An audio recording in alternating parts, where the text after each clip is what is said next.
ناظرین السلام علیکم، میں محمد اظہار ایشین ٹی وی نیوز میں آپ سبھی کا استقبال کرتے ہیں۔ آئیے دیکھتے ہیں 18 اکتوبر کی اسپیڈ نیوز۔ اڈانی گروپ کے چیئرمین گوتم اڈانی نے جمعہ کو یہاں chief minister A Revanth Reddy سے ملاقات کی اور ینگ انڈیا اسکل یونیورسٹی کے لیے 100 کروڑ روپے کے عطیے کی پیشکش کی۔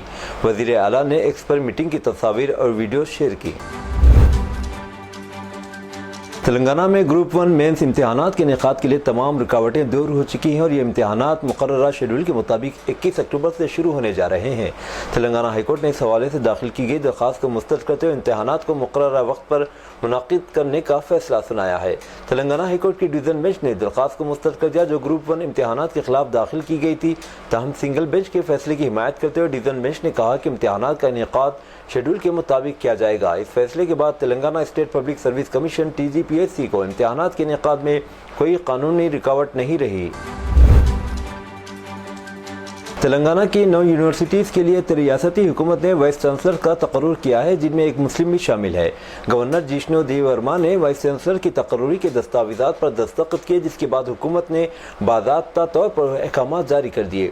جن یونیورسٹیز کے لیے وائس چانسلر مقرر کیے ہیں میں عثمان یونیورسٹی کے وائس چانسلر کے طور پر کمار اور کاکتیہ یونیورسٹی کے لیے پرتاپ ریڈی، مہاتما گاندھی یونیورسٹی کے لیے پروفیسر خواجہ الطاف حسین، تلنگانہ یونیورسٹی کے لیے یادگیری راؤ، پالامور یونیورسٹی کے لیے GN سرینواس، تیلگو یونیورسٹی کے لیے نتیا نند راؤ اور شاتاواہنا یونیورسٹی کے لیے Amish Kumar, professor J Shankar, Telangana state agriculture university کے لیے الڈاس جانیا اور گونٹا لکشمن پابوچی، تلنگانہ ہارٹیکلچر یونیورسٹی کے لیے پروفیسر راجی ریڈی کا تقرر کیا گیا۔ تلنگانہ بھارتیہ جنتا پارٹی کے آرمور کے MLA راکیش ریڈی پر سکندرآباد کے متیالامہ مندر میں تلنگانہ پولیس کے ایک اہلکار کے خلاف توہین آمیز اور فرقہ وارانہ تبصرہ کرنے پر مقدمہ درج کیا گیا۔ MLA کا ویڈیو سوشل میڈیا پر منظر عام پر آنے کے بعد تلنگانہ پولیس نے MLA راکیش ریڈی کے خلاف سوموٹو کیس درج کیا ہے۔ پیر 14 اکتوبر کو مبینہ ویڈیو میں MLA کو پولیس اہلکاروں کے خلاف توہین آمیز الفاظ کا استعمال کرتے ہوئے سنا گیا۔ Hyderabad disaster response and asset protection agency Hydraa جلد ہی شہر کی سڑکوں پر فٹ پاتھوں پر کیے گئے مستقل قبضوں کو ہٹانے کے لیے مہم شروع کرے گی۔ یہ فیصلہ مشترکہ جائزہ میٹنگ کے دوران کمشنر AV رنگناتھ کی قیادت میں کیا گیا۔ کمشنر رنگناتھ نے وضاحت کی کہ فٹ پاتھوں پر قبضہ کرنے والے تاجروں کو پہلے نوٹس دی جائے گی تاکہ خود اپنا سامان ہٹا سکیں۔ اس مہم کے دوران پاور ٹرانسفرز، ٹیلی کمیونیکیشن کنیکشن، کوڑے کے ڈبوں کے ارد گرد موجود رکاوٹوں کو بھی ہٹانے کے اقدامات کیے جائیں گے۔ مزید برآں رنگناتھ نے بتایا کہ ٹریفک کے دباؤ کو کم کرنے کے لیے ہیڈرا محکمہ ٹریفک کے ساتھ مل کر کام کرے گی تاکہ ٹریفک کے اوقات میں بھیڑ کو قابو کیا جا سکے اور سڑکوں کو بہتر طور پر استعمال کیا جا سکے۔ یاد رہے کہ گریٹر حیدرآباد میونسپل کارپوریشن نے باقاعدہ طور پر ہیڈرا کو مزید اختیارات دیتے ہوئے عوامی اثاثوں جیسے سڑکیں، نالے، گلیاں، آبی ذخائر، کھلی جگہ اور عوامی پارکوں کی حفاظت کی ذمہ داری سونپ دی ہے۔ ضلع نرمل کے منڈل دلاور پور میں ہزاروں کسانوں نے ایتھنول فیکٹری کے قیام کے خلاف بڑے پیمانے پر احتجاجی جلسہ منعقد کیا۔ اس احتجاج میں MLC پروفیسر کوداڈارام نے شرکت کرتے ہوئے کسانوں کے مطالبات کی حمایت کی اور ریاستی حکومت کو ان کے مسائل سے آگاہ کرنے کا یقین دلایا۔ انہوں نے یہ بھی کہا کہ ضرورت پڑنے پر وہ کسانوں کو وزیر اعلیٰ ریونت ریڈی سے ملنے کے لیے لے جائیں گے۔ POW کی قومی صدر سندھیا نے بھی احتجاجی جلسے سے خطاب کرتے ہوئے کہا کہ حکومتیں اسکولوں اور اسپتالوں کے قیام کے لیے منظوری نہیں دے رہی جو کہ عوام کی ضرورت ہے، بلکہ غیر ضروری فیکٹریوں کی منظوری دے رہی ہے۔ انہوں نے کہا کہ جس طرح الگ ریاست تلنگانہ کے قیام کے لیے تمام طبقات نے جدوجہد کی، اسی طرح ایتھنول فیکٹری کے خلاف کسانوں کا احتجاج بھی قابل ستائش۔ مجلس اتحاد المسلمین کے صدر اور حیدرآباد کے رکن پارلیمنٹ اسد الدین اویسی نے اتر پردیش کے ضمنی انتخابات میں اپنی پارٹی کی شرکت کے حوالے سے وضاحت کی ہے۔ انہوں نے بتایا کہ مجلس اپنا دل پارٹی کے ساتھ اتحاد میں آگے بڑھے گی جو UP میں اچھے سے کام کر رہی ہے۔ اویسی نے یہ بھی کہا کہ اتر پردیش کے ضمنی انتخابات میں اپنا دل کے رہنما ڈاکٹر پلوی پٹیل کے ساتھ مقابلہ کریں گے۔ ان کا کہنا تھا کہ اتحاد کے حوالے سے بات چیت مکمل ہو چکی ہے اور ان کی پارٹی کے صدر نے اس بات کی تصدیق کی ہے کہ وہ 2 سیٹوں پر الیکشن لڑیں گے جبکہ باقی سیٹوں کے بارے میں فیصلہ پلوی پٹیل کریں گی۔ سپریم کورٹ نے مولانا آزاد نیشنل اردو یونیورسٹی کے سابق چانسلر فیروز احمد بخت کو حکم دیا کہ وہ پروفیسر احتشام احمد خان کو 1 لاکھ روپے جرمانے کے طور پر ادا کریں اور کثیر الاشاعت روزنامہ میں جعلی حروفوں میں غیر مشروط معافی نامہ شائع کریں۔ شعبہ ماس کمیونیکیشن اینڈ جرنلزم کے پروفیسر اور سابق ڈین احتشام احمد خان کی جانب سے دائر کیے گئے مقدمے میں عدالت عظمیٰ نے فیصلہ سنایا ہے۔ یونیورسٹی کے سابق چانسلر فیروز احمد بخت نے school of mass communication and journalism کے سابق ڈین پروفیسر احتشام احمد خان کے خلاف جنسی استحصال کا الزام عائد کرتے ان کے خلاف نازیبا تبصرے کیے تھے۔ سال 2018 میں فیروز بخت نے اس وقت کے انسانی وسائل کے مرکزی وزیر پرکاش جاوڈیکر کو خط لکھ کر پروفیسر احتشام احمد پر یونیورسٹی میں 2 طالبات کو جنسی طور پر ہراساں اور تذلیل کرنے کے الزامات عائد کیے تھے۔ Amazon web services AWS India private limited نے تلنگانہ کے رنگا ریڈی ضلع میں متعدد گاؤں کے ترقیاتی پروجیکٹس کی تکمیل کا اعلان کیا۔ ان پروجیکٹس میں ایک جھیل کی بحالی، ایک آنگن واڑی مرکز کی تزئین و آرائش، سولار اسٹریٹ لائٹنگ اور پانی صاف کرنے کے نظام کی تنصیب شامل ہے۔ یہ ترقیاتی منصوبے مچن پلی گاؤں میں جو شاہ آباد منڈل کا حصہ ہے AWS ان کمیونٹیز پروگرام کے تحت شروع کیے گئے۔ اس کا مقصد کمیونٹیز پر مثبت اثر ڈالنا ہے، خاص طور پر ان علاقوں میں جہاں AWS کام کرتا ہے۔ یہ کام ایک مقامی تنظیم سرچ کے تعاون سے انجام دیا جا رہا ہے۔ جھیل کا افتتاح 18 اکتوبر 2024 کو ڈاکٹر ای وشنوردھن ریڈی IAS وائس چیئرمین اور managing director Telangana state industrial infrastructure corporation کے ایگزیکٹو ڈائریکٹر سمیت معززین کی موجودگی میں کیا جائے گا۔ بجرنگ دل کی تلنگانہ یونٹ نے جمعہ 28 اکتوبر کو حکام سے حیدرآباد میں مندروں میں توڑ پھوڑ کرنے والوں کے خلاف سخت کارروائی کا مطالبہ کیا اور ہفتے کو حیدرآباد کلکٹریٹ میں احتجاج کا اعلان کیا۔ تلنگانہ کے کنوینر شیو رامولو نے ایک ویڈیو پیغام میں یہ اعلان کیا۔ انتظامیہ پر مجرموں کے خلاف نرم رویہ اختیار کرنے کا الزام لگایا۔ برہمی ظاہر کرتے ہوئے بجرنگ دل کنوینر نے کہا کہ گزشتہ دنوں حیدرآباد میں چند مورتیوں کے مندر کی بھی حرمتی کی گئی۔ اس سے ریاست میں ہندوؤں کے جذبات کو ٹھیس پہنچی ہے۔ بعض معاملات میں مجرم کو پکڑا جاتا ہے اور اسے ذہنی بیماری کی وجہ سے کہہ کر چھوڑ دیا جاتا ہے۔ انتظامیہ سے اپیل کی کہ ایسے مسائل کو نظر انداز نہیں کیا جانا چاہیے۔ صدر پردیش کانگریس آندھرا پردیش وائس شرمیلا نے جمعہ کے روز APS RTC میں سفر کیا اور چیف منسٹر چندرا بابو نائیڈو کی زیر قیادت حکومت کو RTC بسوں میں خواتین کو مفت سفر کی سہولت کی فراہمی کے انتخابی وعدے کی یاد دہانی کرانے کے لیے پوسٹ کارڈ مہم شروع کی۔ شرمیلا اور کانگریس کی مہیلا قائدین نے RTC بس میں سوار ہونے کے بعد ٹکٹ خریدے۔ دیگر خواتین کے ساتھ انہوں نے پوسٹ کارڈ پر متن ڈسپلے کیا جو چیف منسٹر چندرا بابو نائیڈو کے نام تحریر تھا۔ انہوں نے نائیڈو سے مطالبہ کیا کہ وہ انتخابی وعدے کو بعجلت ممکنہ پورا کریں۔ APCC سربراہ نے اعلان کیا کہ آئندہ 3 دنوں میں ہر اسمبلی حلقے سے چیف منسٹر کو ہزاروں کی تعداد میں پوسٹ کارڈ روانہ کرتے ہوئے انتخابی وعدوں کی تکمیل کا مطالبہ کیا جائے گا۔ مشہور اسلامی مبلغ مفتی سلمان اظہری کی ضمانت سپریم کورٹ نے منظور کر دی ہے۔ تقریباً 9 مہینے سے مفتی سلمان جیل میں مقیم تھے۔ جاریہ سال 4 فروری کو نفرت انگیز تقریر کے الزام میں مفتی سلمان کو گجرات ATS کی جانب سے حراست میں لیا گیا تھا۔ الزام ہے کہ مفتی صاحب نے نفرت انگیز تقریر کی ہے۔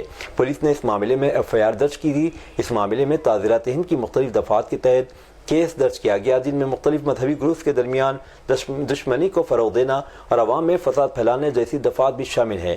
ذرائع کے مطابق سپریم کورٹ نے مفتی سلمان اظہری کو جیل سے باہر جانے کی اجازت دیتے ہوئے انہیں فوری رہا کرنے کا حکم دے دیا۔ گجرات حکومت کی طرف سے پیش کیے گئے متعدد دلائل کے باوجود عدالت نے انہیں فوری راحت دینے کا فیصلہ کیا ہے۔ سپریم کورٹ نے اپنے تاریخی فیصلے میں بچپن کی شادی کو مکمل طور پر ختم کرنے کے لیے قوانین کے مؤثر نفاذ کو یقینی بنانے کے لیے حکومت کو تفصیلی ہدایات جاری کر دی ہیں۔ سپریم کورٹ نے یہ بھی کہا کہ بچپن کی شادی کسی کے رفیق حیات کے انتخاب کے حقوق کی خلاف ورزی ہے۔ Chief justice DY Chandrachud, justice JP Pardiwala اور منوج مشرا کی ڈویژن بینچ نے کہا کہ بچپن کی شادی یا کسی بچے کی منگنی بھی اپنی آزاد مرضی سے رفیق حیات منتخب کرنے کے حق کی خلاف ورزی ہے۔ جسٹس DY چندرچوڑ نے کہا کہ قانون کا نفاذ صرف اسی صورت میں کامیاب ہو سکتا ہے جب کثیر شعبہ جاتی ہم آہنگی ہو۔ قانون نافذ کرنے والے افسران کی تربیت اور استعداد بڑھانے کی ضرورت ہے۔ ہم ایک بار پھر کمیونٹی پر مبنی نقطہ نظر کی ضرورت پر زور دیتے ہیں۔ جمعہ 18 اکتوبر کو دہلی کی ایک عدالت نے عام آدمی پارٹی لیڈر اور دہلی کے سابق کابینی وزیر ستیندر جین کو منی لانڈرنگ کیس میں ضمانت دے دی۔ مقدمے میں تاخیر اور ان کی طویل قید کا حوالہ دیتے ہوئے ضمانت منظور کی گئی۔ ستیندر جین کو انفورسمنٹ ڈائریکٹوریٹ ED نے 30 مئی 2022 کو ان سے مبینہ طور پر منسلک 4 کمپنیوں کے ذریعے منی لانڈرنگ کے الزام میں گرفتار کیا تھا۔ آل انڈیا مجلس اتحاد المسلمین ممکنہ طور پر 20 نومبر کو ہونے والے ضمنی انتخابات میں کانگریس کے مد مقابل ناندیڑ لوک سبھا حلقے سے مقابلہ کرے گی۔ مہاراشٹرا یونٹ AIMIM کے صدر امتیاز جلیل نے میڈیا کے نمائندوں کو بتایا کہ وہ لوک سبھا ضمنی انتخابات کے لیے ناندیڑ کے سابق کانگریس گڑھ سے مقابلہ کرنے کے لیے تیار ہیں۔ ان کا رد عمل اس وقت سامنے آیا جب کانگریس نے ناندیڑ لوک سبھا ضمنی انتخابات کے لیے ایک ماہر تعلیم رویندر وسنت راؤ چوہان کا نام کا اعلان کیا۔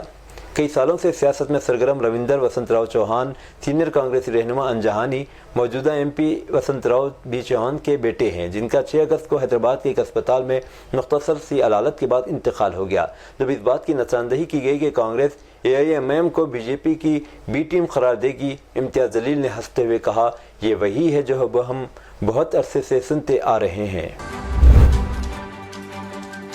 بارہمولہ کے رکن پارلیمنٹ شیخ عبدالرشید نے جمعہ 18 اکتوبر کو کہا کہ جموں کشمیر حکومت کی طرف سے منظور کی گئی قرارداد کی رپورٹس، جس میں آرٹیکل 370 کے بجائے ریاست کا درجہ بحال کرنے کا مطالبہ کیا گیا ہے، وہ انتہائی تکلیف دہ اور حکمراں نیشنل کانفرنس کے اصولی موقف سے علیحدگی ہے۔ انجینئر رشید کے تبصرے جموں کے ایک اخبار کی رپورٹ کے بعد سامنے آئے، جس میں کہا گیا تھا کہ کابینہ نے ایک قرارداد منظور کی جس میں مرکز سے JK کی ریاست کا درجہ بحال کرنے پر زور دیا گیا۔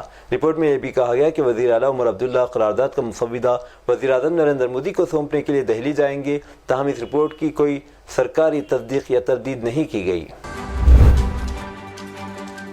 ملک کے عام شہری کے لیے شفافیت میں اضافہ کرنے اور عدالتی کارروائیوں تک رسائی فراہم کرنے کے لیے ایک اقدام میں سپریم کورٹ نے اپنے سرکاری ویب سائٹ پر عدالت کی تمام کارروائیوں کی براہ راست نشریات کی سہولت موجود ہے۔ اب تک سپریم کورٹ کی دستوری بینچ اور قومی اہمیت کے حامل دیگر مقدمات کی براہ راست نشریات YouTube پر دستیاب تھیں۔ عدالت نے اہم مقدمات کی سماعت کے لیے لائیو ٹرانسکرپشن کے لیے مصنوعی ذہانت اور نیشنل لینگویج پروسیسنگ ٹیکنالوجی کا استعمال کیا ہے۔ حالیہ عرصے میں نیٹ UG معاملے میں RG car medical college and hospital کے معاملے میں اسقط کیس کی سپریم کورٹ کی سماعت کا عوام نے کثیر تعداد میں مشاہدہ کیا تھا۔ مہاراشٹر کانگریس نے جمعہ کو آئندہ اسمبلی انتخابات کے لیے سوشل میڈیا پر گردش کرنے والی پارٹی امیدواروں کی پہلی فہرست کو فرضی قرار دیا۔ کانگریس جنرل سیکرٹری KC وینوگوپال کے دستخط کردہ فہرست میں کانگریس کے 15 سرکردہ لیڈروں کے نام شامل ہیں۔ پارٹی نے واضح کیا کہ یہ فہرست جعلی ہے۔ رہنماؤں نے کہا کہ یہ واضح نہیں ہے کہ فہرست کیسے جاری کی گئی، تاہم یہ فہرست سرکاری نہیں ہے۔ پارٹی نے ووٹروں پر زور دیا کہ امیدواروں کی فہرست کے سرکاری اعلان کا انتظار کریں، افواہوں پر یقین نہ کریں۔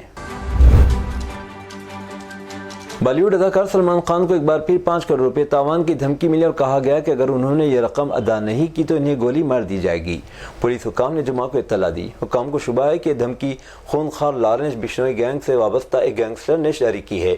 حکام کے مطابق ممبئی ٹریفک پولیس کو بطخوری کی دھمکی ملی تھی، جس میں مبینہ طور پر اداکار اور جیل میں بند بشنوئی کے درمیان جاری تنازع کو حل کرنے کے لیے 5 کروڑ روپے کی رقم دینے کی بات کہی گئی۔ واٹس ایپ پر آنے والی دھمکی آمیز پیغام میں کہا گیا تھا، اگر سلمان زندہ رہنا چاہتے ہیں اور بشنوئی کے ساتھ اپنی دشمنی ختم کرنا چاہتے ہیں، انہیں 5 کروڑ روپے ادا کرنے ہوں گے۔ اس سے ہلکے میں نہ لیں، ورنہ ان کی سلمان کی حالت بابا صدیقی سے بھی بدتر ہو جائے گی۔ اتراکھنڈ میں ایک ساتھ سول کوڈ UCC لاگو کرنے کے لیے قواعد و ضوابط کا قطعی مسودہ جمعہ کے دن چیف منسٹر پشکر سنگھ دھامی کو پیش کر دیا گیا۔ سابق چیف سیکرٹری شتروگھن سنگھ کی سربراہی میں بنی 9 رکنی کمیٹی نے سیکریٹریٹ میں دھامی کو دستاویزات سندھی مسودہ ملنے کے فوری بعد میڈیا سے بات چیت میں چیف منسٹر نے کہا کہ اس کا مقصد سماج کے ہر طبقے سے مساوی سلوک اور عورتوں کو بااختیار بنانا ہے۔ UCC ڈرافٹ موصول ہونے کے بعد اتراکھنڈ میں اسے لاگو کرنے کی راہ ہموار ہو گئی ہے۔ ریاستی حکومت اب اس کا جائزہ لے گی اور ڈرافٹ کو کابینہ کے سامنے رکھے گی۔ کابینہ کی منظوری ملتے ہی ایک ساتھ سول کوڈ کو لاگو کیا جائے گا۔ انڈین ایئر لائنز کی پروازوں پر بم کی جھوٹی دھمکیوں کے پیش نظر شہری آبادی کی وزارت سخت قوانین وضع کرنے پر غور کر رہی ہے۔ اس ہفتے موصول ہونے والی دھمکیوں کے پیش نظر وزارت اس طرح کی دھمکیوں سے پیچھے والوں کو سخت سزا دینے کے لیے قوانین کو مزید سخت بنانے کے طریقوں پر غور کر رہی ہے۔ Bureau of civil aviation security سمیت اپنے زیر کنٹرول قوانین میں تبدیلی کرنے کے علاوہ وزارت داخلہ اور قانون کی وزارتوں سمیت دیگر اہم محکموں کے ساتھ مسلسل بات چیت کر رہی ہے۔ شہری آبادی کی وزارت کے ایک سینئر افسر نے جمعرات کو اطلاع دی۔ اس ہفتے بڑی ہندوستانی ایئر لائنز کی کم از کم 20 پروازوں کی بم کی جھوٹی دھمکیاں موصول ہوئی۔ اگرچہ زیادہ تر بم کی دھمکیاں غلط ثابت ہوئیں، لیکن عالمی سطح پر ایئر لائنز کے ساتھ ساتھ ہوا بازی کے حکام ان کو سنجیدگی سے لیتے ہیں۔ سیکیورٹی چیک جس میں اکثر گھنٹے لگتے ہیں، اس کے نتیجے میں تاخیر ہوتی ہے اور بعض صورتوں میں فلائٹ کے بقیہ حصے کی ریشیڈولنگ بھی ہوتی ہے، جس سے ایئر لائنز کو مالی نقصان ہوتا ہے۔ ہندوستانی ریلویز نے ایڈوانس ٹکٹ بکنگ کی مدت کم کر کے آگے کر دی ہے۔ ریلویز نے بیان میں کہا ہے کہ مسافر اب 60 دن پہلے ٹرین کے ٹکٹ بک کروا سکیں گے، جبکہ پہلے یہ مدت 120 دن پہلے تھی۔ اس تبدیلی کا اطلاق اگلے مہینے کی 1 تاریخ سے ہوگا۔ 31 اکتوبر تک مسافروں کے لیے اپنے سفر سے 120 دن پہلے ٹکٹ بک کرانے کے لیے سہولت دستیاب رہے گی۔ ریلویز نے کہا کہ تاج ایکسپریس اور گومتی ایکسپریس جیسی دن میں چلنے والی بعض ایکسپریس ریل گاڑیوں کے معاملے میں کوئی تبدیلی نہیں ہوگی، جہاں پہلے ہی پیشگی ریزرویشن کی مدت کم ہے۔ البتہ غیر ملکی سیاحوں کے لیے ایڈوانس بکنگ کے لیے وقت کی حد 365 دن کی سطح پر برقرار رہے گی۔ اتر پردیش کے بہرائچ ضلع کے مہاراج گنج میں 13 اکتوبر کو ہوئے فسادات کے تمام ملزمین جمعہ کی صبح چیف جوڈیشل مجسٹریٹ CJM کی رہائش گاہ پر پیش ہوئے۔ ملزمان کو 14 روز کے لیے جیل بھیج دیا گیا۔ ہردی تھانے کے علاقے کے گاؤں مہاراج گنج میں اتوار کو ہونے والے ہنگامہ کے سلسلے میں 5 ملزمین محمد طالف اور ببلو، محمد سرفراز افرین کو، عبدالحمید اس کے بیٹے فہیم اور محمد افضل کو جمعرات کو نانپڑا علاقے سے گرفتار کیا گیا۔ ان کی پیشی سے قبل سول کورٹ میں ہونی تھی، جس کے لیے عدالت کے احاطے میں سیکیورٹی کے سخت انتظامات کیے گئے تھے۔ حماس نے تصدیق کی ہے کہ ان کے سربراہ یحییٰ سنوار غزہ میں اسرائیلی فورسز کے ساتھ جھڑپ کے دوران شہید ہو گئے۔ الجزیرہ نیوز کے مطابق حماس کے سربراہ خلیل حیا نے اپنی براہ راست نشر کی گئی تقریر میں کہا کہ یحییٰ سنوار اپنی جان کو آزادی اور خود مختاری کے لیے قربان کیا۔ خلیل حیا نے یحییٰ سنوار کو خراج تحسین پیش کرتے ہوئے کہا کہ وہ بہادری کے ساتھ اسرائیلی فوج کے سامنے آخر دم تک ڈٹے رہے اور اپنی جان اللہ کی راہ میں قربان کر دی۔ حماس کے ترجمان نے بتایا کہ یحییٰ سنوار نے لڑائی کے آخری لمحے تک ہتھیار نہیں ڈالے اور اپنی زندگی کو فلسطین کی آزادی کی جدوجہد کے لیے وقف کیا۔ خلیل حیا نے اس مضمون کا اظہار کیا کہ مزاحمت کی تحریک یحییٰ سنوار کے مشن کو مزید تقویت کے ساتھ جاری رکھے گی اور اپنے مقاصد کے حصول تک چین سے نہیں بیٹھیں گے۔ نعمان علی کی خطرناک گیند بازی، پاکستان نے انگلینڈ کو دوسرے ٹیسٹ میں شکست دے دی۔ پاکستان نے بلے بازوں کی شاندار کارکردگی کے بعد نعمان علی کی 8 وکٹ کی خطرناک گیند بازی کی بدولت انگلینڈ کو دوسرے ٹیسٹ میچ میں 152 رن سے شکست دے دی۔ اس کے ساتھ ہی پاکستان نے 3 میچوں کی سیریز 1-1 سے برابر کر دی۔ جمعرات کو پاکستان نے آغا سلمان 63 کی نصف سنچری کی مدد سے دوسری اننگ میں 221 رن بنائے اور انگلینڈ کو جیت کے لیے 297 رن کا ہدف دیا۔ دوسری اننگ میں 36 رن پر 2 وکٹیں گنوانے کے بعد مشکلات میں گھری انگلینڈ کی ٹیم آج نعمان علی کی گیند بازی کے سامنے 144 رن پر ڈھیر ہو گئی اور پاکستان نے 152 رن سے کامیابی حاصل کی۔ یہ تھی ناظرین آج کی سپیڈ نیوز۔ دیجیے اجازت محمد اظہار کو، ملتے ہیں اگلے سپیڈ نیوز میں۔ تب تک کے لیے ہمارے channel Asian T V news کو لائک، شیئر اور سبسکرائب کرنا نہ بھولیں۔ اللہ حافظ۔